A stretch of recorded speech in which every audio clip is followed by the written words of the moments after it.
হরে কৃষ্ণ। হরে কৃষ্ণ।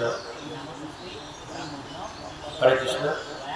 বলেন অন্তকালে চ মামেব শরণং মুক্তা কলেবর যো প্রয়াতি স মদ্ভবং জাতি নস্তায় সংশয়।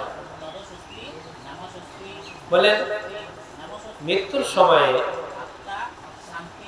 যিনি আমাকে স্মরণ করে দেহ ত্যাগ করেন তিনি ততক্ষণাৎ আমার ভাবেই প্রাপ্ত হন। ভগবান বললেন যে মৃত্যুর পূর্বে যে আমাকে স্মরণ করতে করতে এই দেহ ত্যাগ করে তিনি আমাকেই প্রাপ্ত হন, এই বিষয়ে কোনো সন্দেহ নেই। তো এই শ্লোকে কৃষ্ণ ভাবনামৃতের গুরুত্ব আরোপ করা হয়েছে। বলেন কৃষ্ণ ভাবনাময় ভাবিত হয়ে দেহ ত্যাগ করলে তৎক্ষণাৎ ভগবত ধামে প্রবেশ করা যায়। অর্থাৎ আমাদের মৃত্যুর পূর্বে তখন যদি আমরা কৃষ্ণের নাম করতে করতে এই দেহ ত্যাগ করতে পারি তাহলে আমরা ভগবত ধামে প্রবেশ করতে পারি। পরমেশ্বর ভগবান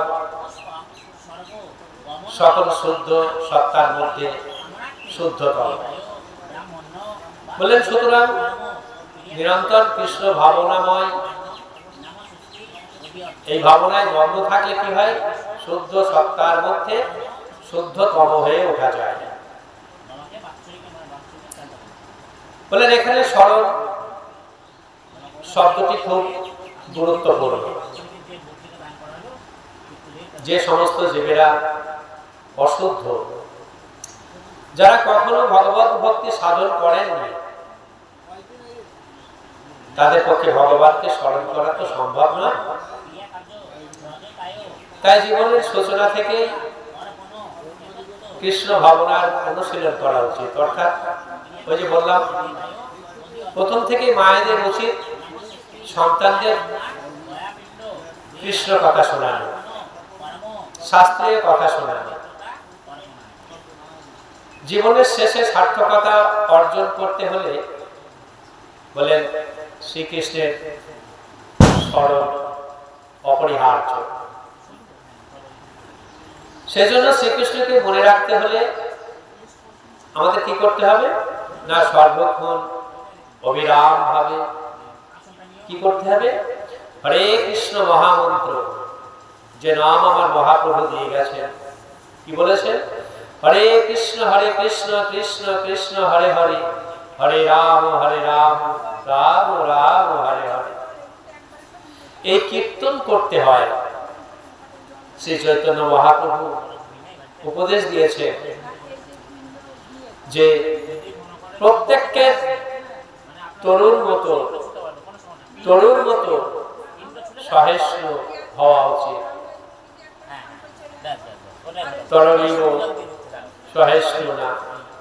বলেন যে ব্যক্তি হরে কৃষ্ণ কীর্তন করে তার অনেক রকম বাধা বিঘ্ন আসতে পারে।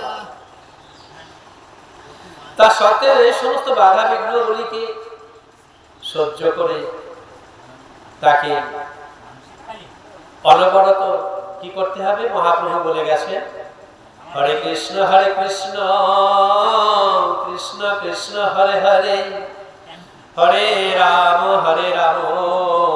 রাম রাম হরে হরে। এই কীর্তন করে যেতে হবে যাতে জীবনের অন্তিম কালে তিনি কৃষ্ণ ভাবনামৃতের পূর্ণ সুফল লাভ করতে পারে।